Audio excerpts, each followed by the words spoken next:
من الشيطان الرجيم. بسم الله الرحمن الرحيم.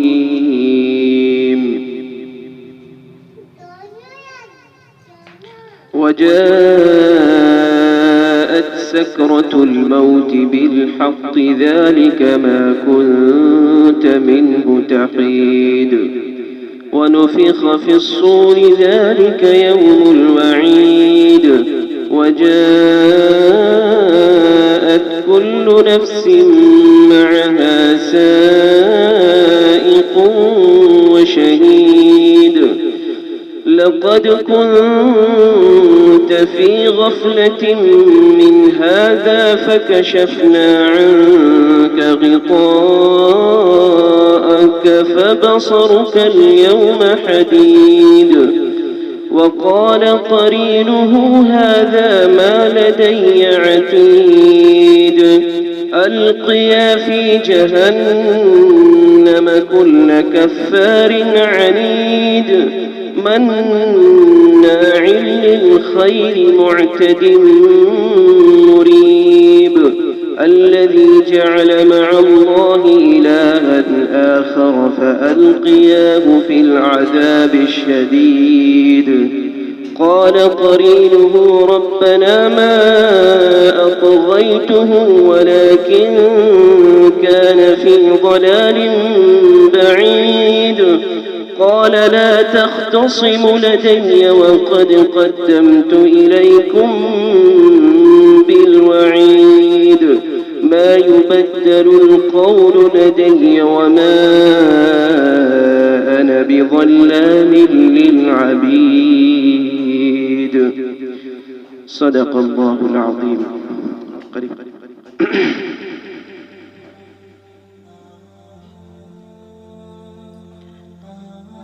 میرے محترم بزرگوں، دوستوں اور میری عزیز ماؤں اور بہنوں، اللہ رب العزت کا ارشاد ہے اور موت کی سختی حق کو لا پہنچی.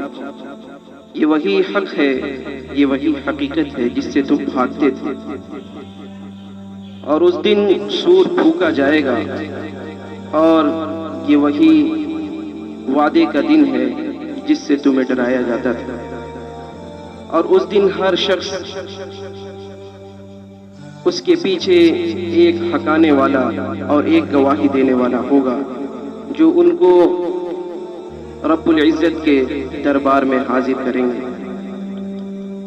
بے شک تم غفلت میں پڑے ہوئے تھے اس دن سے.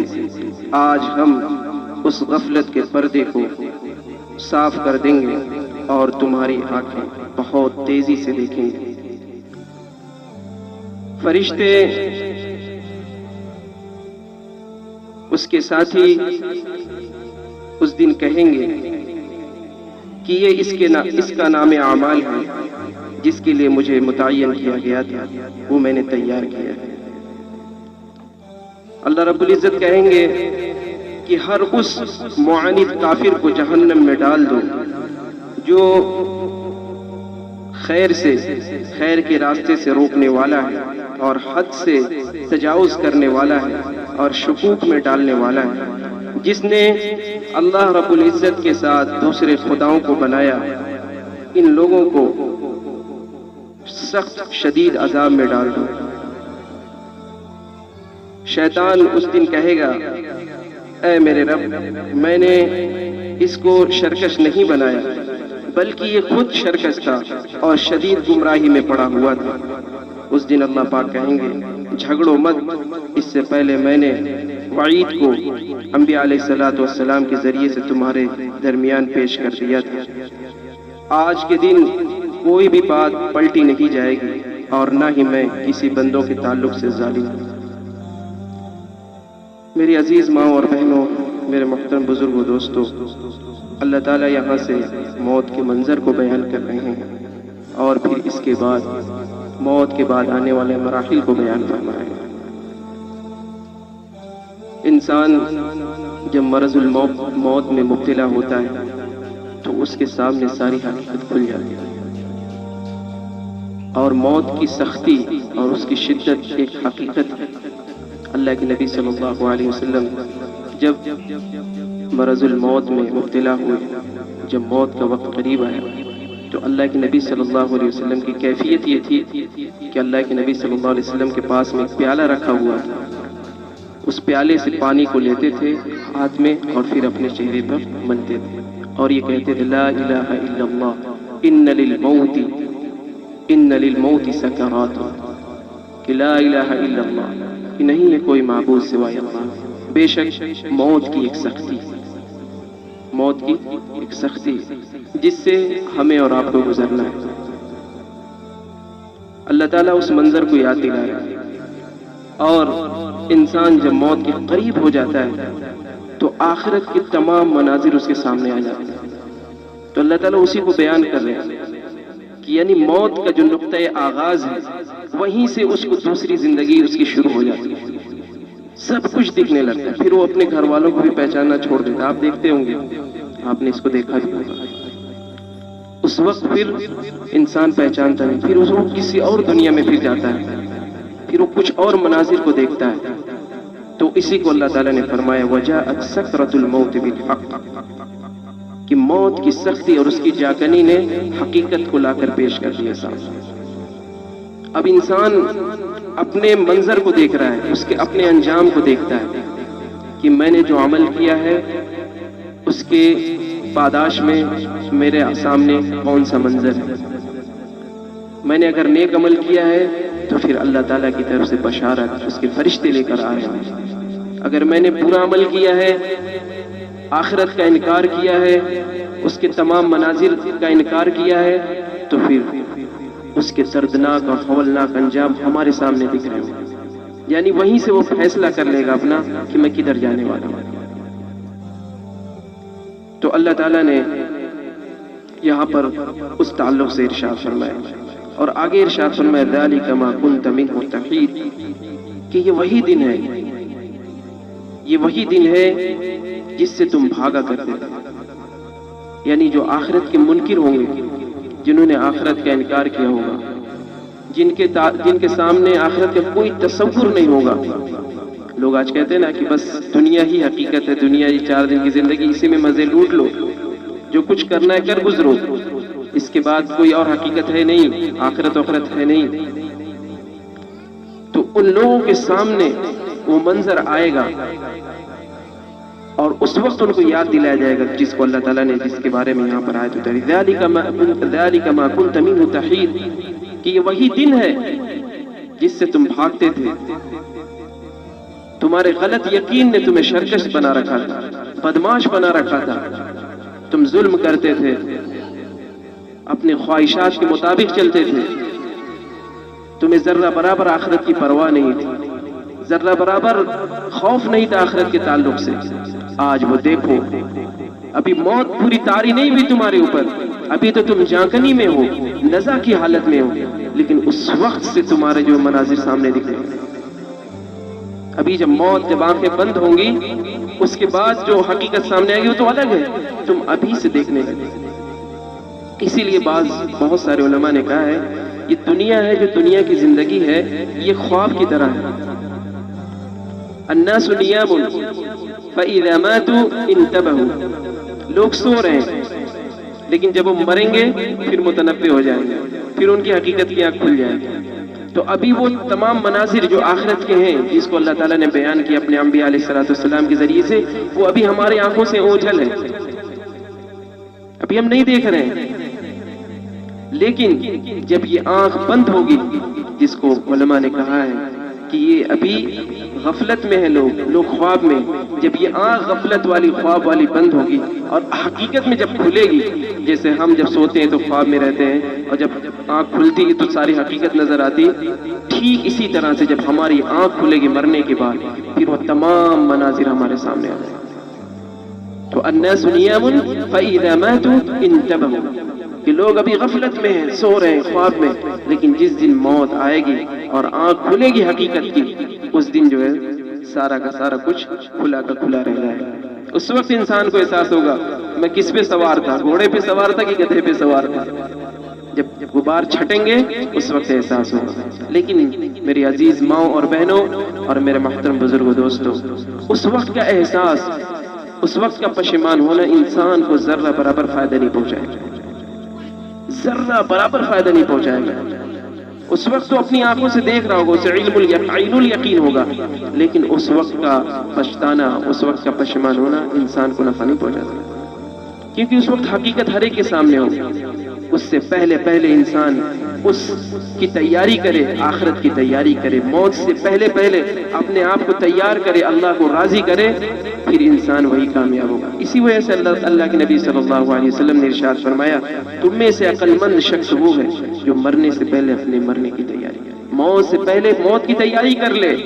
تم میں سے عاجز اور بے وقوف شخص وہ ہے جو موت سے پہلے اپنے موت کی تیاری نہ کرے، بلکہ اس کے تعلق سے غافل رہے اور تمام طرح کی امیدوں میں پھنسا رہے، تمام طرح کے خوابوں میں پھنسا رہے، بیوقوف بنا رہے، وہ سب سے بڑا بیوقوف۔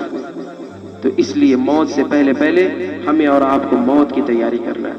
اس کے بعد اللہ رب العزت نے ارشاد فرمایا، وَنُفِخَ فِي الصُّورِ ذَلِكَ يَوْمُ الْوَعِيدِ، اور پھر اس دن سور پھونکا جائے گا، اور یہ وہی دن ہوگا جس دن کے تعلق سے لوگوں کو ڈرایا جاتا تھا۔ یہ وہی دن ہوگا جس دن کے تعلق سے لوگوں کو ڈرایا جاتا تھا۔ وَجَاءَتْ كُلُّ نَفْسٍ مَعَهَا سَائِقٌ وَشَهِيدٌ، اور اس دن دو بار سور پھونکا جائے گا۔ اب اس کو یاد رکھیے گا، 2 بار سور پھونکا جائے گا۔ سور ایک آواز ہوگی۔ اللہ تعالیٰ نے حدیث میں آتا ہے کہ جس فرشتے کو اللہ تعالیٰ نے مامور کیا سور پھونکنے کے لیے، وہ ہر وقت اللہ رب العزت کی طرف کان لگائے ہوئے کھڑا ہے۔ وہ صرف اس حکم کے انتظار میں ہے کہ اللہ جیسے مجھے حکم دے ویسے میں سور پھونکوں اور قیامت آ جائے۔ قیامت کو تباہی خیز منظر اسی سور کے ذریعے سے آئے گا۔ تو 2 طرح سے 2 بار سور پھونکا جائے گا۔ پہلی بار جب سور پھونکا جائے گا تو پوری دنیا تباہ و برباد ہو جائے گی، پوری دنیا ختم ہو جائے گی۔ اور پھر دوسری بار سور پھونکا جائے گا تو اس دوسری بار میں جہاں جہاں انسان ہوں گے، جس جگہ پر مدفون ہوں گے، جہاں جہاں پر ہوں، پوری دنیا میں وہ اپنے آپ کھڑے ہو جائیں گے، یعنی اللہ تعالیٰ انہیں زندہ کر دے گا اس سور کے ذریعے سے۔ اور پھر سب جو ہے ایک پہ اللہ رب العزت کی طرف، یعنی میدان محشر کی طرف رواں دواں ہو جائیں گے۔ تو اللہ تعالیٰ اس کے منظر کو کھینچ رہا ہے، یعنی موت کے بعد کی وجاءت کل نفس معها سائق وشهید، کہ ہر شخص کے پیچھے ایک حکانے والا ہوگا۔ سائق کہتے ہیں جو بکریاں جو چراتا ہے، آپ دیکھتے ہیں اس کے پیچھے ڈنڈا لے کے ایک حکانے والا ہوتا ہے۔ تو اس کا مقصد کیا ہوتا ہے؟ منزل کو پہنچانا، بکریوں کو ہکا کے منزل تک پہنچانا۔ مثال سے کسی کے گھر میں پہنچائے گا، کسی کے باڑے میں پہنچائے گا۔ تو اسی طرح سے فرشتہ ہوگا سائق و شہید، کہ وہ فرشتہ ہکا کے اللہ رب العزت کی دربار کی طرف لے کے جائے گا۔ اور وہ شہید وہ ہوگا، 1-2 فرشتے ہوں گے، ایک تو ان کو ہکا رہے ہوں گے، چلو اللہ رب العزت کی دربار کی طرف چلو، اب وہاں عدالت قائم ہوگی۔ اور دوسرا کیا ہوگا؟ گواہ ہوگا۔ وہ کون سا گواہ ہوگا؟ جو ہمارے نام اعمال کو لکھ رہا ہے، جو ہمارے نام اعمال کو لکھ رہا ہے، ہر ایک چیز کو لکھ رہا ہے۔ اور وہ چیزیں تمام کی تمام جو ہماری کارگزاری ہے وہ لکھت، جسے کہتے ہیں ریٹن پروف جو ہوگا، وہ اللہ رب العزت کے سامنے حاضر کر دیا جائے گا کہ اللہ اس کا یہ نام اعمال ہے پوری زندگی کا۔ تو اللہ تعالیٰ نے اس کے بارے میں لَقَدْ كُنْتَ فِي غَفْلَةٍ مِّنْ هَذَا فَكَشَفْنَا عَنْكَ غِطَاءَكَ فَبَصَرُكَ الْيَوْمَ حَدِيدٌ، کہ تم اس دن کے تعلق سے غفلت میں تھے، تم اس دن کے تعلق سے غفلت میں تھے۔ فَكَشَفْنَا عَنْكَ غِطَاءَكَ فَبَصَرُكَ الْيَوْمَ حَدِيدٌ، کہ آج ہم نے اس غفلت کے پردے کو چاک کر دیا۔ آج ہم نے اس غفلت جو پردہ پڑا ہوا ہے آخرت کے مناظر کا، اور غفلت کی جو زندگی تھی، اس پردے کو ہم نے چاک کر دیا۔ فَبَصَرُكَ الْيَوْمَ حَدِيدٌ، تو اس دن تمہاری نظریں جو ہے تیزی کے ساتھ کام کر رہی ہوں تمام مناظر کو دیکھنے۔ آج واقعی میں میرے محترم بزرگوں، دوستو، میری عزیز ماں اور بہنوں، اپنی زندگی پر غور کریں۔ ہم آخرت کے تعلق سے کتنے غافل ہیں، کتنے زیادہ غافل ہیں۔ مہینوں گزر جاتے ہیں، سال گزر جاتے ہیں، کبھی احساس نہیں ہوتا کہ ہمیں اللہ کے سامنے کل کو کھڑا ہونا، کل کو ہمیں جواب دینا ہے اللہ کے سامنے۔ کل وہاں ایک فرشتہ ہوگا جو پورے تمام نام اعمال کو سامنے کر دے گا اور ہمارا کچا چٹھا کھول دے گا، سب کچھ کھول دے گا۔ دودھ کا دودھ، پانی کا پانی ہو جائے گا، جس کو محاورے میں استعمال کرتے ہیں۔ اس دن کے تعلق سے ہم ذرہ برابر متنبع نہیں ہوتے. اس طرح سے دنیا کے مشاغل میں پھنسے ہوئے ہیں، اس طرح سے نافرمانیوں میں مبتلا ہیں، اس طرح سے غلط کاموں میں مبتلا ہیں کہ ہمیں یاد ہی نہیں آتا ہمیں آخرت میں جانا، آخرت کے تعلق سے ہمیں حساب دینا ہے، ہمیں اللہ رب العزت کے سامنے اپنی پوری زندگی کا حساب دینا ہے، وہاں پر کل کو سوال ہو. اس کے تعلق سے ذرہ برابر ہم متنبع نہیں ہوتے. تو اس لیے میرے محترم بزرگوں، دوستو، میری عزیز ماں اور بہنوں، ان قرآنی آیات کے ذریعے سے آپ کو متنبع کیا جا رہا ہے. اللہ رب العزت نے اس قرآن کو صرف صحابہ کے لیے نہیں اتارا تھا، صرف نبی پاک صلی اللہ علیہ وسلم کے لیے نہیں اتارا تھا، بلکہ ہدی للناس ہے. یہ تمام انسانیت کے لیے ہدایت کا سامان ہے. جو اس پر غور کرے گا، جو ان کی آیات کو سمجھے گا، وہ ان کے لیے ہدایت کا سامان ہے. ان کو روشنی ملے گی، اس روشنی میں یہ اپنی زندگی کو طے کریں گے. تو ان قرآنی آیات کے ذریعے سے آپ کو بار بار متنبع کیا جا رہا ہے کہ آپ آخرت کے تعلق سے فکر مند ہوئیے. اپنے رب کے سامنے آپ کو کھڑا ہونا ہے، اس کے تعلق سے آپ تیاری کریے، اللہ کو راضی کریے، اللہ کے رسول صلی اللہ علیہ وسلم کے طریقے کے مطابق زندگی گزاریے. یہ بہترین تیاری ہے. سمجھ رہے میری بات؟ وقال قرینہ ھذا ما لدی عتید. اس کا دوست، یعنی اس کا دوست مطلب اس کا ساتھی فرشتہ. دو فرشتے لگے ہوئے ہیں آپ کے ساتھ، ایک داہنے بازو ایک بائیں بازو. یہ ہر وقت جو ہے وہ آپ کے نام اعمال کو لکھ رہے ہیں. ان کی ڈیوٹی یہی ہے کہ جو کچھ ہم کر رہے ہیں اس کو فٹافٹ لکھتے جا رہے ہیں، چاہے وہ ہم اچھا کر رہے ہوں چاہے وہ برا کر رہے ہیں. تو کل کو جو ہے وقال قرینہ ھذا ما لدی عتید، یہی فرشتے جن کو ڈیوٹی ملی تھی وہ کل کہیں گے وقال قرینہ، اس کا دوست، یعنی اللہ تعالیٰ نے کہا دوست یعنی جو ساتھ رہ رہا ہے، وہ وقال قرینہ ھذا ما لدی عتید، کہ اس کا دوست کہے گا کہ یہ نام اعمال، یہ رجسٹر ہے جو تیار ہے پورا، اور اللہ کے سامنے اس کو پیش کر دیا جائے گا کہ اللہ جو آپ نے مجھے ڈیوٹی دی تھی رجسٹر تیار کرنے کی، وہ تیار شدہ آپ کے سامنے موجود ہے. القی فی جہنم کل کفار عنید، کہ ڈال دو، یہ اللہ رب العزت کہیں گے، یہ ڈال دو ہر اس کافر کو جہنم میں جو شرکش ہے، معاند ہے، بغض رکھنے والا ہے، مناع للخیر معتد مریب، جو راہ راست سے، سیدھے راستے سے روکنے والا ہے اور حد سے زیادہ آگے بڑھ جانے والا ہے اور شکوک میں ڈالنے والا ہے. اللہ تعالیٰ یہاں پر کفار کے بارے میں فرما رہے ہیں کہ، اور یہ دونوں فرشتوں سے کہا جائے گا کہ ان ایسے کافروں کو جو شدید نفرت کرنے والے مسلمانوں سے، اور اسی طرح سے وہ کافر جو سیدھے راستے پہ رکاوٹ بنتے ہیں اور طرح طرح کے جو ہے رکاوٹیں پیدا کرتے ہیں اور حرج پیدا کرتے ہیں، تو ان کو، اور اسی طرح سے معتدل یعنی جو ہر وقت ظلم کرنے والے ہیں مسلمانوں پر، نیک لوگوں پر، مومنوں پر طرح طرح سے ظلم کرنے والے، اور اس ظلم میں ذرہ برابر جو کوتاہی نہیں کرتے، یعنی حد سے زیادہ آگے بڑھ جاتے ہیں ظلم کرنے میں، ایسے کافروں کو.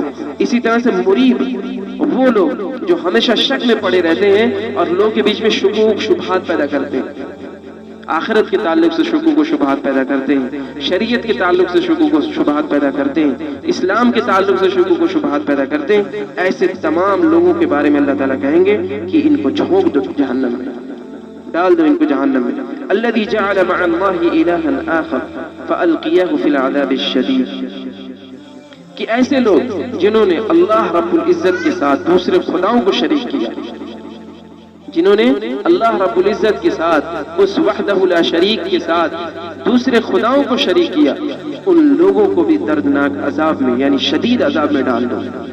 قال قرینہ ربنا ما اطغیتہ ولکن کان فی ضلال بعید. اس دن شیطان کہے گا، قال قرینہ، انسان کے ساتھ شیطان بھی لگا ہوا ہے. آپ حضرات کو بہت خوبی سے معلوم ہے شیطان کیا کرتا ہے، انسان کو برے راستے کی طرف لے جاتا ہے، انسان کو برے راستے کی طرف لے جاتا ہے. ہر وقت اس کی یہی کوشش ہوتی ہے کہ کس طرح سے یہ شخص برائی میں مبتلا ہو، کس طرح سے یہ عورت برائی میں مبتلا ہو جائے، پوری کوشش میں لگا رہتا ہے. تو لیکن جس نے دین پر محنت کی ہوگی، اپنے ایمان کو مضبوط کیا ہوگا، اللہ سے اپنے تعلق کو مضبوط کیا ہوگا، پھر شیطان جو ہے وہاں پر ہار جاتا ہے، پھر اس کی چال وہاں کامیاب نہیں ہوتی، پھر انسان سیدھے راستے کی طرف چلتا ہے۔ تو کل کو آخرت میں انسان کہے گا کہ شیطان میرے ساتھ تھا، اس نے مجھے بیوقوف بنایا، اس نے مجھے جو ہے غلط راستے کی طرف وہ مجھے لے کے گیا، جس کی وجہ سے میں برائے میں مبتلا ہو گیا۔ تو کل کو کہے گا قال قرینہ ربنا ما اطغیتہ، شیطان کہے گا اللہ میں نے اس کو گمراہ نہیں کیا، ربنا ما اطغیتہ ولکن کان فی ضلال بعید، بلکہ یہ خود گمراہی میں مبتلا تھا۔ انسان کیا کرتا ہے جب گناہ کرتے کرتے اپنے دل کو کالا کر لیتا ہے، برائی کا عادی بن جاتا ہے، پھر کیا کہتا ہے شیطان نے کرا، حالانکہ وہ خود مجرم ہے کہ اس نے گناہ کرتے کرتے اپنے آپ کو اتنا عادی بنا دیا ہے کہ ہر کام اس سے برا ہی سرزد ہوتا ہے، ہر کام جو وہ کرتا ہے تو برا ہی کرتا ہے۔ کیوں؟ کیونکہ اس نے گناہ کرتے کرتے اپنے دل کو سیاہ کر لیا۔ حدیث میں آتا ہے کہ انسان جب گناہ کرتا ہے دل میں سیاہ نقطہ پڑ جاتا ہے، پھر گناہ کرتا ہے تو پھر نقطہ پڑتا ہے، یہاں تک کہ کرتا ہی جاتا ہے اور وہ نقطے پڑتے ہیں، یہاں تک کہ وہ دل پورا سیاہ ہو جاتا ہے، پھر کیا ہوتا ہے، پھر وہ برا ہی کام کرتا رہتا ہے۔ تو کل کو وہاں کہے گا شیطان کہ میں نے نہیں گمراہ کیا، بلکہ اس نے جرم کرتے کرتے خود یہ گمراہی کے کھائیوں میں مبتلا ہوا تھا، گمراہیوں کی کھائیوں میں چلا گیا تھا یہ۔ اس کے بعد اللہ تعالیٰ کہیں گے قال لا تختصموا لدي وقد قدمت اليكم بالوعید، کہ جھگڑا مت کرو میرے سامنے الجھو مت، اس سے پہلے میں نے انبیاء علیہ السلام کے ذریعے سے تمہارے پاس حجت تمام کر دی تھی، میں نے قرآن کے ذریعے سے، شریعت کے ذریعے سے، نبی پاک صلی اللہ علیہ وسلم کے ذریعے سے، تمام کی تمام انبیاء علیہ السلام کے ذریعے سے، بزرگان دین کے ذریعے سے میں نے حجت تمام کر دی تھی، تمہیں بار بار سمجھانے والے آئے، تمہیں انبیاء علیہ السلام سمجھانے کے لیے آئے، قرآن آیا، حدیث آئی، تمام کی تمام چیزیں آئیں، لیکن اس کے بعد بھی تم نے سمجھنے کی کوشش نہیں کی۔ آج دیکھیے تبلیغ کی محنت ہوتی ہے، لوگ جاتے سمجھانے کے لیے، لیکن کچھ نہیں اثر ہو رہا ہے، کچھ نہیں اثر ہو رہا۔ یہ میرے محترم بزرگ دوستوں، میری عزیز ماں اور بہنوں، یہ حجت تمام ہو رہی ہے کہ کل کو کوئی یہ نہ کہہ سکے کہ اس نے مجھے گمراہ کر دیا، اس نے گمراہ کر دیا۔ تمام کی تمام ان دینی تحریکات کے ذریعے سے، قرآن پاک کی آیتوں کے ذریعے سے، احادیث نبویہ کے ذریعے سے آپ کو متنبہ کیا جا رہا ہے آخرت کے تعلق سے، کل کو کوئی تاکہ کہہ نہ سکے کہ میرے پاس کوئی سمجھانے والا نہیں آئے۔ تو اللہ تعالیٰ وہاں کہیں گے کل کو لا تختصموا لدی وقد قدمت الیکم بالوعید، میں نے تمام کی تمام چیزیں تمہارے سامنے پیش کر دی تھی، آخرت کے خوفناک مناظر کو تمہارے سامنے پیش کر دیا تھا، اب جھگڑا مت کرو، اب حجت تمام ہو چکی ہے، اب فیصلے کا دن ہے۔ سمجھ میں آ رہی میری بات؟ ما یبدل القول لدی وما انا بظلام للعبید، کہ یہاں پر باتیں پلٹی نہیں جائیں گی، سمجھ رہے میری بات کہ یہاں پر باتیں پلٹی نہیں جائیں گی، یہاں پر جو فیصلہ ہوگا اس فیصلے کو بدلا نہیں جائے گا، جو فیصلہ ہو جائے گا وہ اٹل فیصلہ ہوگا اور انصاف پر مبنی ہوگا۔ وہ ایسا نہیں ہے کہ کسی کے ساتھ ظلم کر کے اس کو جہنم میں ڈھکیل دیا جائے گا۔ انسان جس طرح سے یہاں عدالتی کارروائی ہوتی ہے، جب کسی مجرم کو سزا ہوتی ہے تو اس کے سامنے پوری ڈیٹیل کو اس کے سامنے رکھا جاتا ہے، گواہوں کی موجودگی میں رکھا جاتا ہے، تمام کی تمام جتنے بھی اس کے مراحل ہوتے، پروسیس ہوتے، اس کو دکھایا جاتا ہے کہ دیکھو یہ تم نے جرم کیا ہے، تم خود بتاؤ، اپنی زبان سے بتاؤ کہ یہ جو دکھ رہا ہے، یہ گواہ جو گواہ دے رہے ہیں اور یہ جو تمام چیزیں ثبوت پیش کیے جا رہے ہیں، یہ کیا ہے، حقیقت ہے کہ نہیں؟ تو انسان وہاں خاموش ہو جائے گا، ہاں میں نے یہ جرم کیا ہے۔ اسی طرح سے کل کو پوری حجت تمام ہوگی، کل کو اللہ کی جب عدالت قائم ہوگی تو اس وقت پورا دکھایا جائے گا کہ دیکھو اس کو اور پھر فیصلہ کرو کہ کیا ہو تمہارے ساتھ۔ تو وہاں پر اللہ تعالیٰ کسی بندے کے ساتھ ذرہ برابر ظلم نہیں ہونے دے گا، ذرہ برابر ظلم نہیں کرے گا۔